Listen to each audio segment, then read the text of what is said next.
Olá e sejam muito bem-vindos ao último episódio desta temporada do Pod Café, esse podcast que fala de tudo, fala umas coisas muito concretas, tipo filmes e vegetarianismo e coisas do gênero, e também fala de coisas muito abstratas, como foi, por algum acaso, o último episódio da última temporada, que eu falei sobre paciência, e agora a gente também vai falar sobre um tema, não é um tema abstrato, mas é um tema envolvendo psicologia, envolvendo qualidade de vida.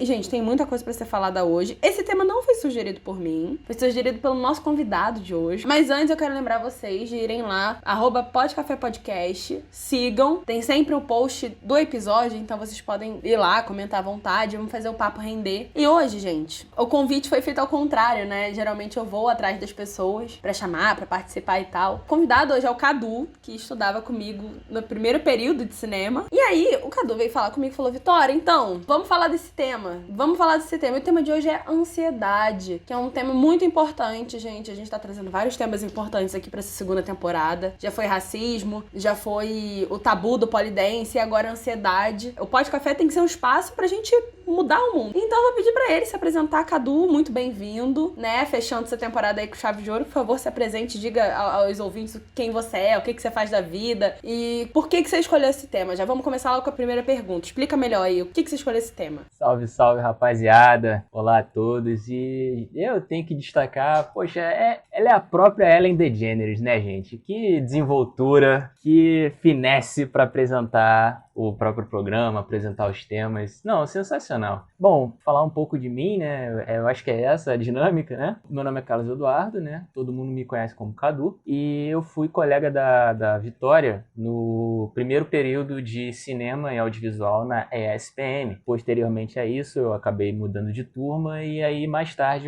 eu saí da faculdade e mudei para uma outra. Atualmente, eu sou estudante da UF. Falar um pouquinho das minhas credenciais, entre muitas aspas, né? Eu sou escritor amador e fotógrafo amador também. Tenho alguns trabalhos pessoais no Instagram e pretendo futuramente lançar uma coletânea de contos em que eu pretendo lançar isso online. Além disso, tem projetos aí audiovisuais pela frente. Aguardem. Você já quer fazer seu merchan do Instagram? Já pode divulgar. Meu Instagram é uma boa divulgar, até porque eu acho que a melhor forma do pessoal saber a respeito vai ser por lá, né? Eu pretendo divulgar por lá. O meu Instagram é @cadu.93. Assim, simples. Quase como um nick da Bauhaus. Negócio bem simples e direto. Futuramente eu vou lançar um projeto audiovisual no YouTube, mas fiquem de olho no meu Instagram, como eu disse, @cadu.93. Eu contatei a Vitória para falar a respeito desse tema, depois de uma reportagem que eu vi no Fantástico falando sobre o efeito da pandemia em casos de ansiedade. E aí isso me deu um estalo. Eu sempre tive muitas coisas para falar a respeito de ansiedade, pretendo ser o mais sucinto possível, porque eu sei que o tempo é limitado, mas eu achei que seria interessante. Tem essa amiga que tem um podcast e ela sempre fala sobre várias coisas. Eu falei, ora, por que não? A questão da ansiedade é uma coisa que eu tenho visto pouquíssimo na mídia, pouquíssimo nos meios de comunicação, e quando é abordado é uma coisa muito, tipo um negócio meio quase, alguns até são um pouco místico, outros não são tão aprofundados e tal. É uma coisa meio maquiada, né? Não é muito real. Eu não acho que é real. Esse do Fantástico eu achei que foi interessante porque tinha alguns dados e tal, falava de uma maneira bem completa do assunto, mas falava de um recorte que é a ansiedade, que era a ansiedade na pandemia. E aí eu sempre tive muito o que falar a respeito da ansiedade, eu sempre fiquei muito pé da vida, não sei se pode falar palavrão aqui. Pode, fica à vontade. Matheus então... gabaritou todos no episódio paciente. Não, esse foi sensacional. E olha que ironia, né, queridos? Paciência, ele falou pra caramba. Falou palavrão pra caramba. Mas enfim, eu sempre fiquei muito revoltado, meio puto, né? Que, assim, questão da ansiedade sempre foi abordada como, sei lá, uma coisa de outro mundo, de pessoas esquisitas, de pessoas estranhas, ou de pessoas idiotas, ou sensíveis demais. Cara, eu sempre fiquei meio com raiva disso, porque eu convivo com ansiedade quase que toda a minha vida, assim, desde que eu me entendo por gente. Só que eu demorei muito pra entender o que era a minha ansiedade. E aí, quando eu comecei a ter essa noção, quando eu comecei a entender isso, eu comecei a perceber que as pessoas tratavam isso como se fosse frescura, como se fosse desculpa pra não fazer as coisas, como se fosse preguiça. Isso sempre me deixou revoltado, sempre me deixou puto. Porque não é uma coisa que eu queria ter, não é uma coisa que ninguém gostaria de ter. E eu acho que falta muita sensibilidade das pessoas pra isso. Isso foi uma coisa, inclusive, que eu tava falando com a minha mãe, que também sofre de ansiedade, e eu perguntei pra ela, mãe, o que você gostaria de acrescentar da sua parte que eu poderia falar no podcast sobre ansiedade? Aí ela falou isso, que apesar de ainda ter informações e as pessoas ouvirem muito mais sobre isso, ainda tem muita gente que acha que é frescura, que acha que é bobagem, que por aí vai. Eu não concordo com isso, eu não gosto disso. Outra coisa, pobre não tem tempo pra ter ansiedade. Pobre tem que trabalhar. Ah, esses caras são muito frescos da cabeça pra ter essas coisas. Não, gente, inclusive tava falando com a Vicky que eu fiz uma pesquisa toda, tipo... Ele veio preparadíssimo, gente. Ele veio muito preparado. Achando que era um negócio, tipo, vamos falar, pô, tem que pegar negócio aqui. Pesquisa FGV de qualidade, Ibope e tudo mais. Aí eu acabei pesquisando um monte de coisa. Não, eu falei pra ele, relaxa, né? O Globo News não.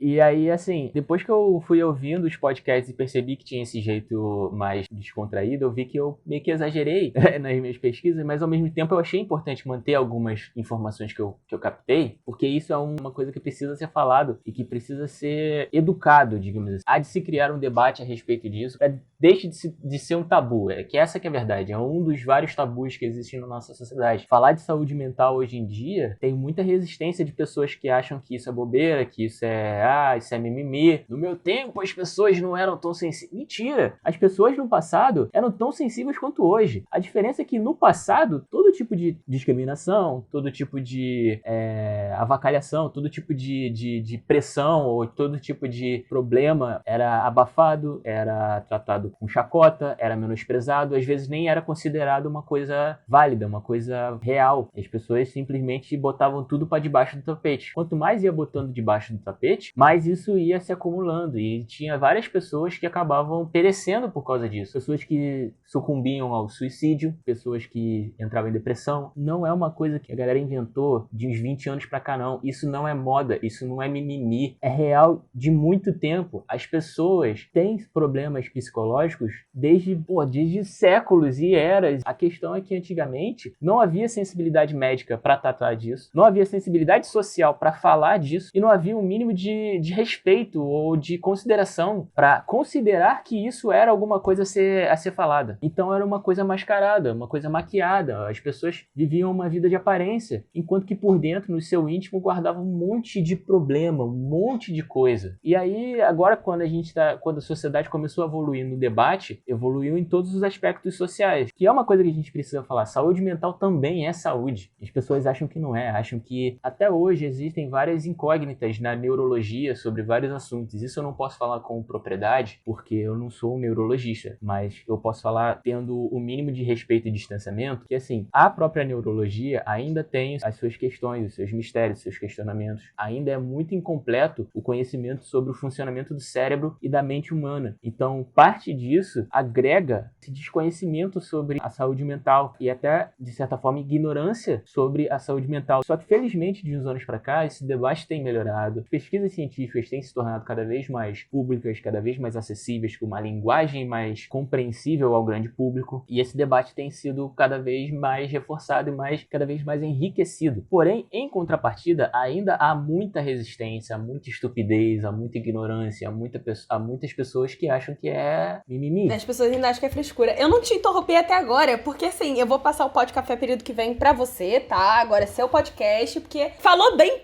demais, assim, tipo... Caraca, já deu um banho, assim. A gente aqui só engana. Não, engana nada. Tava ótimo, assim. Eu acho que você falou uma coisa muito legal, que eu acho que é o grande ponto, né? A questão do desconhecimento, da ignorância. Por exemplo, a minha mãe, ela é professora, né? E ela teve que fazer uma pós em pedagogia por conta de um trabalho, e ela resolveu fazer dentro da neurociência. E ela me falou já várias vezes. Tem desde alunos que têm, né, isso de uma forma mais explícita, né? No modo de falar, no modo de se comportar, desde questões de saúde mental que são muito mascaradas, e isso eu acho que é o grande problema. Por exemplo, agora eu vou falar de mim, né? Eu faço terapia há 2 anos, Tem muita gente que quando ouve isso acha que eu sou maluca. E não é. Terapia é uma coisa muito normal, era uma coisa pra trás junto no sistema de saúde, da mesma maneira que você tem ginecologias, que você tem cardiologias. Era pra estar ali como mais um serviço, porque isso é necessário. Como o Cadu já falou, depressão, ansiedade, isso não é doença de rico, todo mundo tem. Inclusive, a ansiedade é uma coisa do ser humano, isso é uma coisa que o ser humano tem. O problema é quando isso ultrapassa. Quando isso ultrapassa e se torna doentio e te paralisa e não te permite fazer as coisas básicas do dia a dia, como o Cadu já falou, é aí que mora o problema. E é aí que a gente tem que procurar uma solução e que a gente tem que correr atrás de terapia, psicólogo, psiquiatra.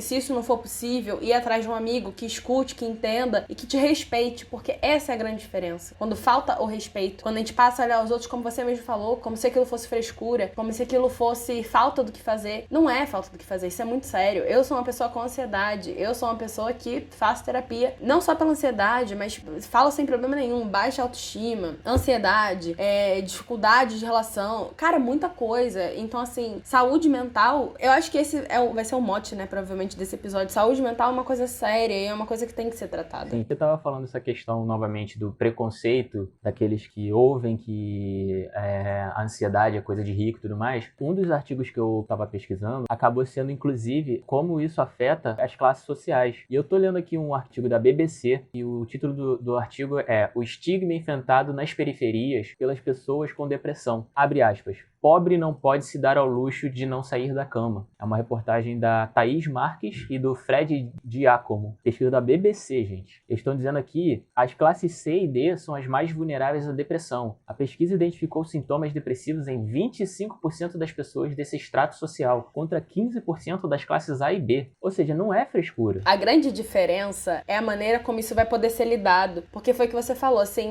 o pobre não pode deixar de levantar da cama. Exatamente. As pessoas que não têm acesso ao dinheiro como nas classes mais ricas, né, A e B, elas muito provavelmente não vão ter um fácil acesso a tratamento de saúde mental, elas não vão ter quem dê apoio, e isso vai ser uma bola de neve ainda maior. Ou seja, mais uma vez a gente precisa olhar para essas classes e ver que eles também precisam de ajuda. Todo mundo precisa de ajuda, gente. Saúde mental, é isso que você falou. Saúde também inclui saúde mental. E isso reforça aquelas ideias retrógradas, né? Aquelas ideias antiquadas, aquelas ideias do passado, de que é frescura, de que é bobeira e de que não existe isso. Esse discurso que só tá tendo isso porque é rico, é doença de rico, pobre não pode ter isso, reforça ainda mais esses preconceitos de que isso é bobeira, isso é bobagem, que não deve ser isso. Isso é um negócio que afeta todo mundo. É como a Vitória falou, é a forma como cada classe social é afetada pela ansiedade, pelo problema psicológico. Cara, não importa se o maluco é o presidente da empresa grande pra caramba lá, ou se o cara é o morador do suburbão, e não importa se o cara trabalha 5 horas por dia, ou se o cara trabalha 12 horas por dia, 80 horas por semana. Todo mundo é afetado por problemas psicológicos, todo mundo adoece fisicamente,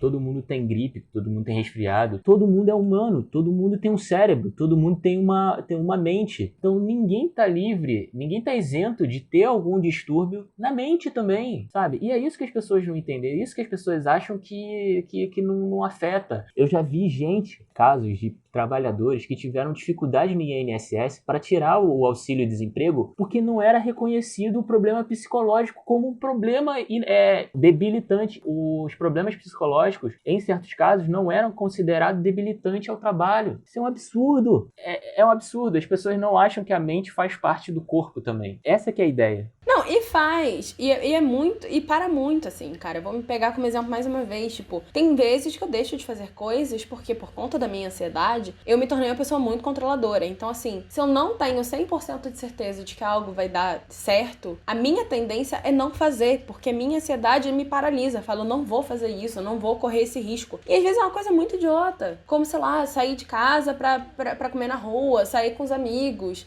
arranjar um trabalho. São coisas assim, sabe? Eu até hoje não sei como eu resolvi fazer 2 faculdades, porque assim, essa não é a Vitória que eu conheço, Coragem. Entendeu? Coragem. Não, coragem talvez um pouco de falta de noção, né? Simultaneamente, mulher... Até hoje, tá? Nossa, eu tô ligado que você tá pra fazer o TCC lá na SPM, você tá quase terminando a ADM lá na UFRJ. Eu queria falar 2 coisinhas também.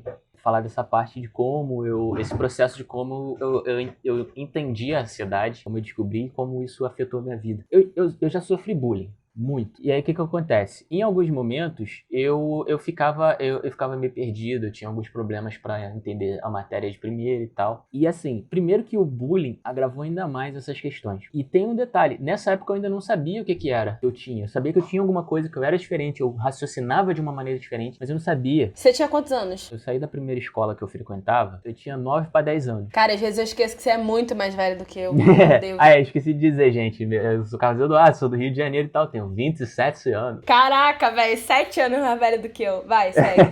Aí o que acontece? Quando eu fui pra terceira série, foi da terceira série até a oitava sofrendo bullying. E isso foi em 2 escolas diferentes. Eu fiquei dos 10 anos aos 15 anos sofrendo bullying, que é naquele momento crucial da adolescência, quando a pessoa tá se formando. E, cara, foi muito brabo, porque durante muito tempo eu passei a acreditar no que as pessoas estavam falando a meu respeito. Eu passei a acreditar que eu era burro, eu passei a acreditar que eu era feio, que eu era fraco fisicamente, e coisa que eu não sou. E isso é uma coisa que eu queria abrir um parêntese só pra puxar um pouco de sardinha pro meu lado. Bicho, eu passei por 11 cirurgias intestinais. A primeira vez quando eu era um bebê, dias depois de eu ter nascido, fui diagnosticado, passei por cirurgia, me internei e tal. E um segundo momento com 7 anos de idade. E aí dessa vez, pensou-se que eu tava curado, mas com 7 anos, novos problemas, novas complicações, entrei na faca de novo. Só que dessa vez eu fiquei completamente curado. Bicho, eu não sou fraco. Não, depois disso tudo, né? De forma alguma. Só que o bullying constante e sistemático me fez acreditar que eu era. Me fez acreditar que eu era burro. Me fez acreditar que eu era ignorante. Que eu não era capaz de ir para uma escola técnica. Que eu não era capaz de sair do ensino fundamental. Me fez acreditar que eu era feio. Que eu não seria capaz de me relacionar com ninguém. Me fez acreditar que eu não tinha capacidades esportivas. E assim, isso afetou muito a minha cabeça. Eu tava num momento de formação juvenil que era crucial para essa etapa dos 13 anos, 15 anos. É uma etapa muito importante na formação da psique do indivíduo. E eu passei por muita besteira, muita coisa, e eu não entendia por que a minha mente reagia daquela forma? E por que eu me deixava afetar tanto por algumas coisas que eu sabia que não era verdade? Minha família sempre me ajudou, sempre me levantou a bola e tal, não sei o que, não se deixa afetar por essas pessoas não. Mas eu voltava pra escola, eu ouvia aquilo sistematicamente e, eu acreditava, porque eu pensava assim, bom, se todo mundo tá falando, isso não deve ser verdade. Eu costumo dizer que ensino médio foi um antídoto pra mim, porque foi no ensino médio que eu fiz amigos depois de muitos anos. E foi a primeira vez que eu entrei em uma zoeira em que eu era incluído, uma brincadeira que eu era incluído. Teve um episódio muito engraçado, eu acho que foi no início do 2º ano, que o pessoal tava zoando e tal, não sei o que, aí a gente tava em roda, né, a gente botou uma roda ali na sala, nas carteiras, e não sei o que a gente tava fazendo, só sei que a gente não tava em aula. Aí a gente tava sacaneando e tal, um ao outro, aí os caras me sacanearam. Eu, puto, cheguei, levantei e falei assim, quando vocês fazem a brincadeira entre vocês, é pra brincar, mas quando vocês fazem uma brincadeira comigo, vocês estão querendo me humilhar. Pra quê, bicho? Todo mundo virou e falou, tá de sacanagem. Começou a rir, a brincar, ia falar. E eu falei, gente... Mas se não envolve as pessoas, eles acham que é zoeira, entendeu? O problema é que quando uma pessoa não acha que é legal, já deixou de ser legal a parada. Sim, é verdade. Aí é que tá o negócio. Eu me fechei tanto, e isso foi uma outra coisa que me afetou. Eu sou um cara super extrovertido, eu gosto de conhecer pessoas, eu gosto de gente. Durante muito tempo, por causa do bullying, eu me retraí e só deixava que as pessoas viessem a mim. Eu não ia nas pessoas, por medo de ser rejeitado. Quando eu entrei nesse grupo, eu brincava, eu zoava e tal. E as pessoas me zoavam e eu não levava na brincadeira, porque eu entendi que as pessoas não estavam querendo me machucar, não estavam querendo me ofender. E eu demorei anos para ter um ambiente em que eu visse pessoas que brincavam comigo e não brincavam de mim, por assim dizer, não zombavam de mim, eles brincavam comigo, é diferente, eles me incluíam na brincadeira, eles falavam, pô cara, vamos brincar junto, vamos zoar e tal. Então eu sei a diferença que é uma zoeira, uma brincadeira entre amigos e um bullying sistemático todo santo dia, era todo dia, seu magrelo e tal, não sei o que, cara, as pessoas chegavam a usar a minha religião para me atacar. Eu sou um bandista. Quando as pessoas descobriram, eles usaram até isso pra me atacar. Foi em todos os níveis, né? Não cara, deixaram quieto. E esse é que é o problema também. É importante falar isso. Saúde mental também passa por isso. Não é você ser todo cheio de dedos ou achar que acabou a brincadeira, acabou a zoeira, não pode mais fazer brincadeira de nada. Teve uma pessoa, eu vi um comentário, eu não lembro quem foi. Foi um profissional da área de audiovisual que tava falando assim, hoje não pode fazer piada sobre nada, sobre gay, sobre... Cara, o Taika Taika Waititi, que é um cineasta neozelandês, ele fez um filme de comédia onde o personagem principal era um garoto da juventude hitlerista cujo amigo imaginário dele era o Hitler. E foi um filme genial. E ele lidou com todo tipo de tabu audiovisual ali. Ele zoou todo tipo de coisa, assim. Tendo o mínimo de respeito, tendo o mínimo de noção. E ele usou o nazismo para fazer piada. E não foi ofensivo, tá entendendo? Não foi uma coisa... Então não é questão de mimimi. É questão de falta de noção. É falta de tato, falta de talento, falta de sensibilidade, sabe? Empatia, né? Exatamente. Vou mais além, porque, em tese, a empatia vem depois da dor, certo? Que a pessoa está se convalescendo. Antes da gente se convalescer com a dor do próximo, a gente tem que ter respeito pelo humano. A gente tem que ter a compaixão. Olhar pro cara que tá, a pessoa que está do nosso lado e sentir... respeito, ter o mínimo de acolhimento, o mínimo de humanidade na tratativa. Para que não chegue o nível que a pessoa tenha que pedir, poxa, pelo amor de Deus, para com isso e tal, ou de ter que desativar a conta em rede social, porque tá tendo um monte de ataque, porque as redes sociais são nocivas para a saúde mental das pessoas. Eu acho que enxergar as pessoas como seres humanos e prestar atenção que as pessoas têm problemas sim, independente de... A gente não tá querendo se vitimizar. As pessoas que reivindicam alguma causa social, alguma causa progressista, a gente não tá querendo se vitimizar. Pelo contrário, a gente tá cheio de raiva. Essa aqui é a verdade. Eu fico muito puto de saber que o meu problema, a minha questão é tida como bobeira, como invenção, como desculpa para não fazer nada. Aí eu ouço outras coisas relacionadas a outras questões sociais que não compete a mim falar, não é o meu protagonismo de fala, né?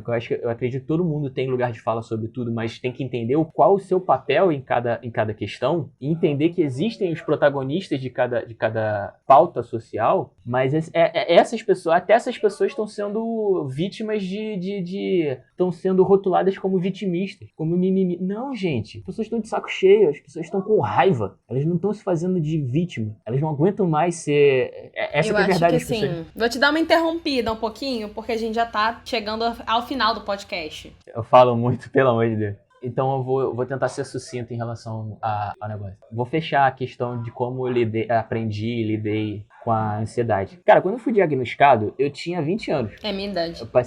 Eu passei tipo, toda a adolescência achando que eu era um cara bizarro, que eu era problemático e tal. E aí quando eu ouvi que eu tinha ansiedade, tudo encaixou. Porque eu falei, cara, faz sentido. Uma coisa que eu usava pra descrever como é que a minha mente funcionava, é que eu falava assim, às vezes eu tô vendo um negócio, aí eu tô vendo, por exemplo, um jornal. Aí o cara tá falando sobre a cotação da laranja no mercado brasileiro. Aí eu falo, pô, laranja dá em campo, mas campo dá no interior. O interior não é tão populoso quanto a cidade. A cidade tem muita indústria. A indústria produz naves espaciais. Nave espacial vai pro espaço, a Marte. Daqui a pouco, quando eu tô falando de vacas astronautas de Marte. Uma coisa que não tem nada a ver com o que eu comecei. A minha mente divaga. A cabeça vai longe. Exatamente, né? Não foca. E aí quando eu comecei a entender isso, eu falei, cara, faz todo sentido. Então eu vou trabalhar nisso. Só que assim, eu faço uma meia-culpa em alguns momentos porque eu fui negligente. Isso também é um problema nas pessoas que têm ansiedade, que é de menosprezar o próprio problema. Algumas pessoas acham que, assim como eu acreditava no que as pessoas falavam de mim na escola, tem muita gente que acredita no que as outras pessoas falam sobre a própria ansiedade. Então, se todo mundo tá falando que é bobeira, talvez não seja uma coisa que eu deva me importar, que eu deva falar. Mas não, você tem que dar importância, você tem que buscar ajuda, você tem que ir a um psicólogo, você tem que falar com pessoas que possam te ajudar a lidar com isso. Endocrinologistas também, mas aí entra numa outra questão também, que eu não vou me aprofundar, porque é questão médica. Mas, cara, se você tem um problema, não deixe de falar. É uma coisa que eu sempre falo. Não tenha problema nenhum em querer ser o cara que chama atenção. Sim, a gente tá querendo chamar atenção, sim. Sim, a gente tá querendo ser ouvido, sim. Sim, a gente quer que as pessoas saibam que a gente tem ansiedade, porque a gente quer ajuda. A gente quer que as pessoas entendam que isso é um problema, que a gente tem isso, que isso afeta uma porção de gente. Não é só o pessoal que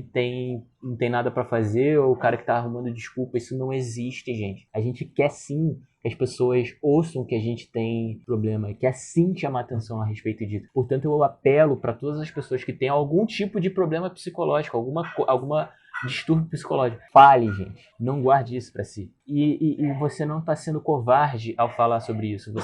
Inclusive, você tá sendo corajoso, porque não é fácil você expor um problema que as pessoas nem consideram ser um problema. Então, cara, não tenha vergonha de falar isso. Procure ajuda. Liga pro CVV, que é o Centro de Valorização da Vida 188, gente. Eles atendem, vai atrás. Só fechar uma outra coisa. Gente, rede social não é realidade. É um negócio muito problemático. As pessoas na rede social, elas acham que não, só porque tá na rede social é terra de ninguém. Cara, não é. Tem uma outra pessoa ali do lado. Então tenha o mínimo de sensibilidade para poder lidar com as pessoas ali. E mais do que isso, você que tem alguma questão psicológica, se afasta da rede social, não leve a sério que tá ali, não entre em embate, porque não vale a pena. A pessoa que está comentando ali, ela não está querendo debater, discutir ou criar alguma coisa construtiva. Ela só quer uma afirmação da própria verdade absoluta. E não existem verdades absolutas. O que uma pessoa acha sobre você ou sobre um assunto não é uma verdade. Só a opinião daquela pessoa, opiniões podem mudar, podem se moldar aos fatos, enfim. Acontece, não levem a sério as redes sociais. Se você sentir que você já está começando a ser afetado, se afasta. E para vocês que usam a rede social e nunca pararam para pensar sobre o seu comportamento, repensem a forma como vocês falam uns com os outros, porque são pessoas com quem vocês estão falando, querendo ou não. Então tenham o mínimo de sensibilidade, o mínimo de compaixão. É isso. Exatamente. E aí eu já vou aproveitar que você tá falando de rede social. Gente, sigam coisas legais nas redes sociais, coisas construtivas. Por exemplo, o podcast do Pod Café, que eu já fiz o jabá aqui várias vezes. Esse é muito bom. Esse é muito bom. Sigam o Cadu, me sigam. Eu queria agradecer o Cadu, que isso aqui foi uma palestra, né? Eu deixei ele realmente falar, assim, o tempo que ele queria. Eu visto mesmo a carapuça de palestrinha e não tenho vergonha nenhuma disso. Eu queria fazer se você me permite, fazer aquele jabá maroto. Pode fazer. Como eu disse, eu tô trabalhando em um projeto audiovisual futuramente. Me sigam na minha rede social lá no Instagram. Eu sei que eu falei pra evitar a rede social, mas é assim, pra evitar de forma saudável, né? Caso esteja te afetando. Evitar os lugares que realmente, né, não colaboram com o seu crescimento. Se é um perfil legal, um perfil que acrescenta, tudo bem. Eu prometo que o meu perfil é legal. Segue lá no Instagram, @cadu.93. Lá eu posto algumas fotos que eu faço de forma amadora. E segue lá no meu Instagram que através dele eu vou anunciar o meu projeto audiovisual que eu vou lançar no YouTube. Talvez eu não consiga lançar esse ano, mas já pro ano que vem eu vou lançar. Então segue lá no meu Instagram, @cadu.93. Lá vai ter todas as informações a respeito disso. E sigam essa maravilhosa que se chama Vitória Peixoto. Por favor, gente, @vpeixoto com 2 Is. Pode seguir lá. Eu tô fazendo maratona de Natal. Tudo bem que assim, esse episódio vai sair depois do Natal, mas quem quiser falar sobre filme de Natal, tô aí. Quem quiser falar sobre ansiedade, tô aí. Mais um episódio com muito sucesso, uma temporada com temas super importantes. Grande honra de poder estar fechando aqui a temporada, se assim eu posso dizer. Pô, um temão, né? Um episódio muito bom, cheio de informação. Você falou bem pra caramba. Tava tenso no início, ele tava tenso, mas e foi super tranquilo. O tempo voa. E uma informação de bastidores. No dia original da nossa gravação, os dois acabaram ficando meio mal por causa da ansiedade. Pois e aí a gente mudou. Aí eu até brinquei com a Vitória e falei assim, isso é sinal de que o podcast vai ser bom, mas pode botar fé. Ontem a gente não teria gravado esse episódio bom, não teria saído. Não. E eu só queria, assim, eu sei que eu já falei pra caramba, mas eu tenho que te agradecer, Vicky. Muito obrigado de verdade. Eu fico muito, muito feliz que você tenha aceitado fazer. Fico muito feliz que você não tenha me visto como um abusado querendo me meter no seu projeto. Muito obrigado mesmo por você ter aceitado fazer sobre esse tema, porque é muito importante a gente falar sobre ele, debater, discutir. E não importa se a gente tem informação repetida, mas tem que falar sobre isso, porque é falando que a gente conscientiza as pessoas. Vicky, muito obrigado. Parabéns demais por esse projeto, tá sensacional. Eu vou repetir o que a Lara falou. Eu não costumo ouvir podcast, mas o seu é excepcional, me prendeu do início ao fim. Você tá de parabéns com esse projeto. Ai, gente, você ganhou mais um fã, então é isso aí. Ai, gente, obrigada. Sigam ela nas redes sociais, sigam lá o Pod Café no Instagram, é sensacional. Acompanhem todos os outros episódios, porque só vai sair coisa boa. Ai, obrigada, Cadu, assim, eu faço esse podcast com o coração inteiro, sabe? E, assim, um tema como esse, eu vou te falar que eu não tinha nenhum episódio pra encerrar esse podcast, então, assim, você veio na hora certa, com um tema, com tudo pronto, e foi um tema muito importante, um tema que conversa comigo, que eu acho que conversa com as pessoas e tem que conversar mesmo. E, gente, a gente tá no ano atípico, eu reforço isso todos os episódios, a pandemia não acabou, a gente tá passando por um momento muito sensível, então, se precisarem de alguém, liguem 188, sempre. O Pod Café e eu estamos sempre disponíveis para quem precisar, de verdade, para quem precisar, estamos aí. Tem também uma informação que eu queria divulgar. Existe um serviço que oferece ajuda psicológica. O CVV Oficial, que é esse apoio que a Vicky falou, que é o 188, ele tem um Instagram oficial, @CVV Oficial no Instagram. E aí eu quero falar aqui sobre outros lugares que têm ajuda psicológica a preços mais baratos, né? Ou de forma gratuita. A UERJ tem o serviço de psicologia aplicada. Eles funcionam de segunda a sexta, de 9 às 6. Você pode ir no site deles, que eles têm essas informações. Os 2 números de contato são 21 2334 0033. O outro número é 2334 0688. A UF também tem um serviço de psicologia aplicada. O telefone é 2629-2951. E o outro número é 2629-2952, tá? Na Niterói mesmo. A Isesenza, o Instituto Tecnológico das Ciências Sociais Aplicadas da Saúde, que é em Campo, aí já é em Campo dos Goitacazes, mas quem sabe quem tá ouvindo, né? Aí o número de atendimento é 22-2726-2706. E tem a Uniabel, eu imagino que seja uma universidade. Serviço de psicologia aplicada também. O número de contato é 21-2104-0468. E esse fica no centro de Belford Roxo. E eu acho que é importante vocês darem uma olhada, que pode ser uma baita mão na roda para vocês. É isso, gente. Todos esses números vão estar lá no post do Pod Café. O nosso post de divulgação vai ser com esses números. Faço questão de deixar lá. Então, mais uma vez, Cadu, muito obrigada. Muito obrigada a todos que estão ouvindo a gente. Um beijo e até a próxima.